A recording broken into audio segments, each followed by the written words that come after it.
Okay, so now that I have my ingredients to make rosemary salt, this is all you need. Fresh rosemary and some salt.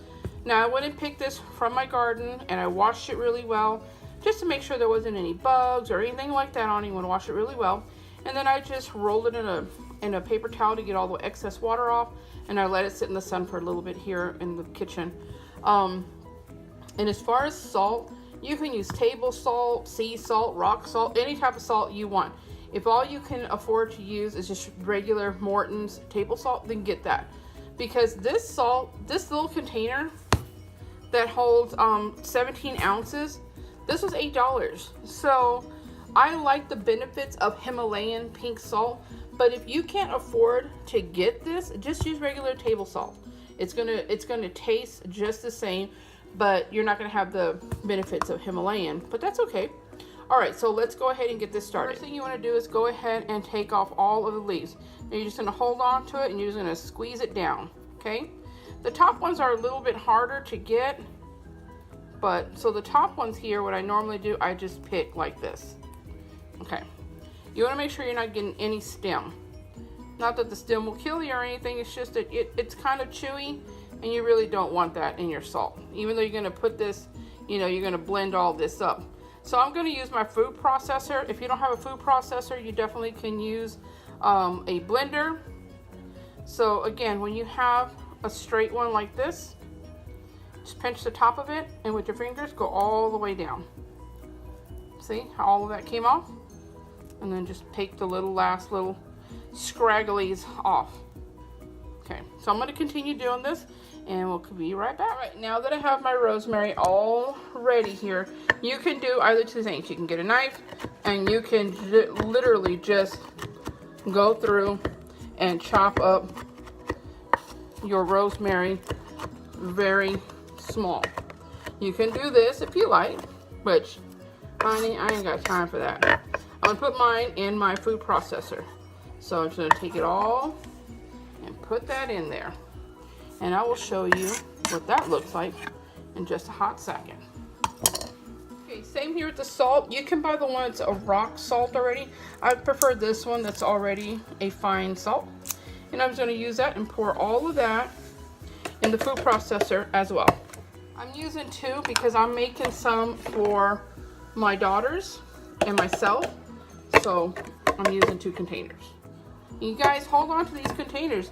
Wash them, take this off. It's a plastic container, but you definitely can use this to store. So when I want to, like for example, if I'm gonna go and pick some more rosemary and I'm going to dry it, once it's completely dry, I can store dry rosemary in here or whatever you want. So use your containers and recycle them. Okay guys, so I already have it in my food processor. I'm basically gonna just puree this, you know, until it's all finely chopped. I'm not gonna do it while I'm on camera because it's extremely too loud. I will show you what it looks like when it's all done, guys. And it's so super easy. Man, my kitchen smells so good. All right, so what you want to do is just take off the lid and you just want to just check to make sure. God, this smells amazing. You just want to make sure that this is the right amount of choppedness. Is that even a word, a choppedness? You just want to make sure that this is a desired, you know, look that you want.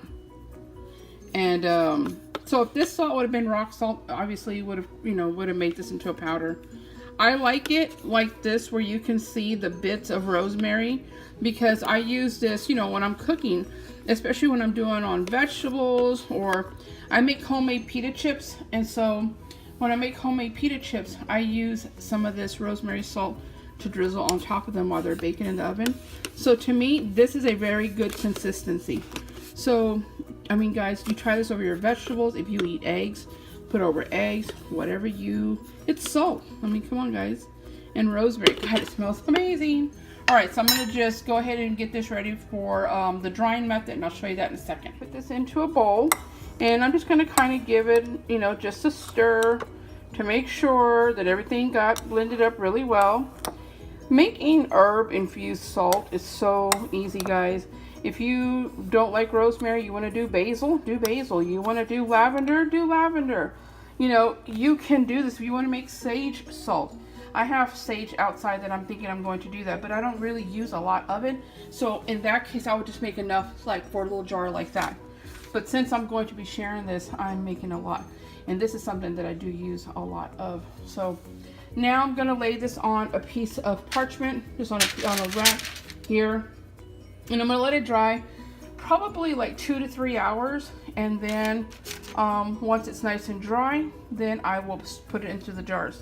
And it's not really wet too much, but it's just that when you grind rosemary, any herb for that matter, if it's fresh, it's going to release those oils that's inside the actual plant. So you want to lay it out so it gets nice and dry.